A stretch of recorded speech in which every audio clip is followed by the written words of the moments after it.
Norman French has had an undeniable impact on the development of English into the language we know and speak today, shaping both the spoken and written aspects. About 10,000 French words were borrowed and assimilated into English, most of which are still used. The historical context and the way French entered English society has made its influence on English unique compared to that of the Scandinavians and Anglo-Saxons. The Norman French were a group of Vikings originally from Scandinavia that later moved into Normandy, France. The Normans were well known for their military strategies and achievements, as well as their skill to govern. They were great architects and dedicated followers of Catholicism, building several schools, monasteries, and churches, while also building over 500 castles for defense. Rumbles of architectural structures like these are some of the best current-day resources we can use to research the Normans. William of Normandy and his ancestors were some of the first dukes in the history of Normandy, with William being one of the first dukes of Normandy to conquer England. William of Normandy arrived in England in 1066. He was fortunate enough to conquer while another Viking tribe from the north was planning to take over as well, creating a tricky situation for Harold to defend, having to move back and forth between the two. William attempted to claim the throne by presenting himself as a cousin of Edward the Confessor, the previous ruler. However, the Saxon earls decided to pick a Saxon ruler instead, called Harold of Wessex. In the end, William defeated Harold of Wessex in the Battle of Hastings using superior battle techniques and brute force. William's victory was so decisive that no other invaders were able to conquer England for centuries during and after his rule. Once William conquered most of England, he distributed land along his Norman followers. He gathered oaths of loyalty from the freedmen, making their ties to the king even stronger and making sure that he wouldn't get overthrown easily. William kept most of the ways of rule that had been established by the Anglo-Saxon beforehand. However, he did switch out the Saxon officials for his own Norman followers based on kinship and loyalty. William did not pay his officials no matter how important their job. He was also said to be a very cruel ruler. An example of this can be seen in sheriffs, who had to arrest criminals and put them on trial. While it was cheap for the king to run the government, it was hard for a member to be well off. With the conclusion of the Norman invasion and the beginning of Norman rule, bits of Norman French began to filter into the English language. Eventually, French influence became evident as a language transitioned from Old English to Middle English. Substantial changes were especially visible in vocabulary, drastically altering the language. Most of English's adopted French words show similarity in that they are usually considered fancier and more elegant than their English synonyms. This trend can be accounted for by the social status of most Normans. Because the invaders were mostly nobility and elites, the French language became associated with sophistication and the high class. For example, the French word venison is generally seen as a more refined word than its English counterpart, deer.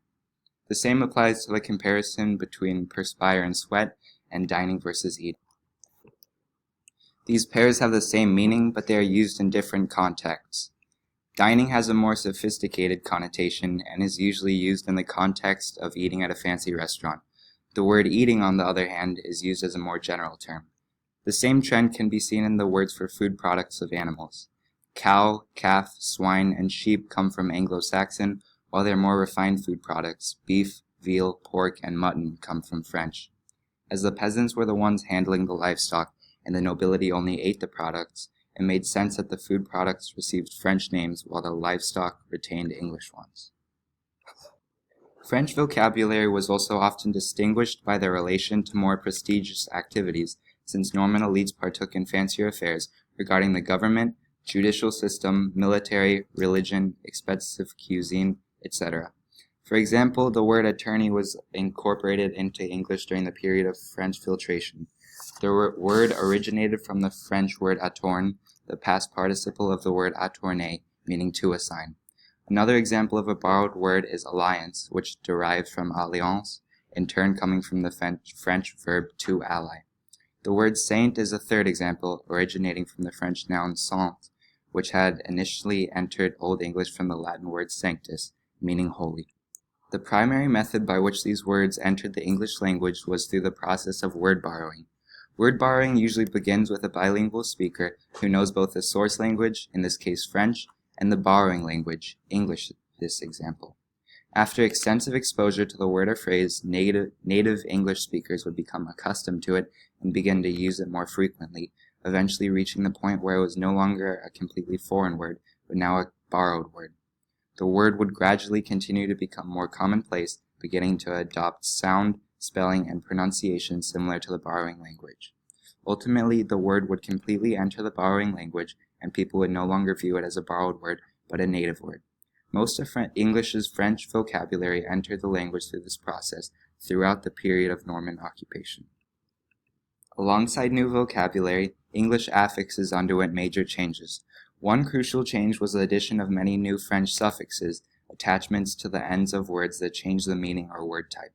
For example, the French suffix chien can be used to change a word into a noun, as seen by the change from abbreviate, a verb, to abbreviation, a noun.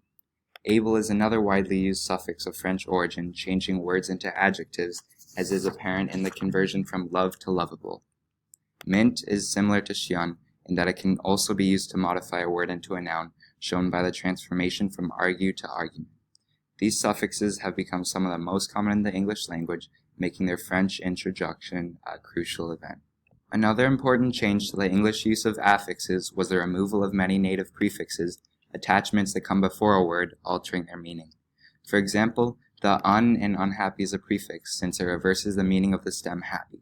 While many of the original English prefixes dropped out, others became unproductive, meaning that they no longer contributed to the meaning of the word. For instance, in the previous example of unhappy, the un clearly changed the meaning of the word happy. An example of a native unproductive prefix is the for and forgive, since it is part of the word but doesn't change the definition. Across the development of Middle English, a significant amount of French vocabulary was integrated into the language, and affixes underwent considerable change. Words replaced their English counterparts, joined alongside them, or filled in gaps when English words didn't exist in some fields. Across the linguistic period, approximately 10,000 French words entered the language, most of which remain even today, making up a large percentage of modern English. Compared to French's massive influence, the number of words English borrowed from Germanic languages, including Old Norse and Anglo-Saxon, is roughly the same. Yet most of the words used in this presentation will likely be words borrowed from Germanic languages. This fundamental difference between the Viking influence on the English language compared to that of the Norman French goes all the way back to the roots of their respective languages. The languages of the Vikings was Old Norse, which was a Germanic language, the same family as Old English and Old Dutch. Norman French was a derivation from French, a Latin language. Because both Old English and Norse were Germanic languages, they likely shared many words that were similar or identical. The similarities between the languages meant the invaders and natives could somewhat understand each other and allow them to integrate easily into society. The similarities also facilitated the borrowing of not only vocabulary, but grammar and function words as well. Because the two languages were so similar, more fundamental words like pronouns and articles could be assimilated into English. The influence of Old Norse contrasted Norman French, whose difference from Old English only allowed simple words like nouns and verbs to be borrowed. Another difference between Norse and French influence was that Norse influence was able to pervade every social class, while French only spread to the wealthy and nobility. This difference comes from the social status of the invaders. Most of the invading Vikings were farmers and merchants, so they integrated very easily into English society. The Normans, on the other hand, being nobility and rulers, were relatively detached from English society, as their only interaction with the citizens was ruling them.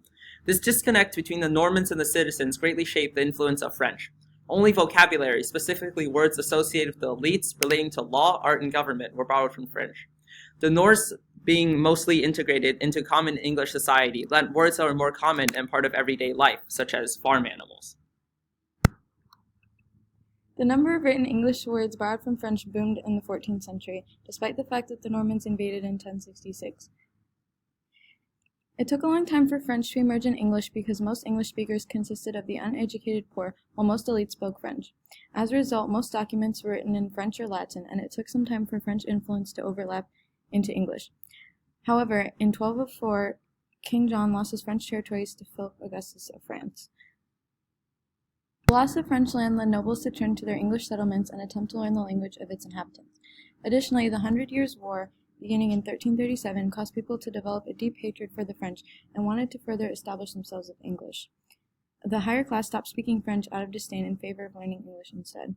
When Middle English reappeared as a written language, it had immensely changed because it was always widely spoken, even if it was never written down.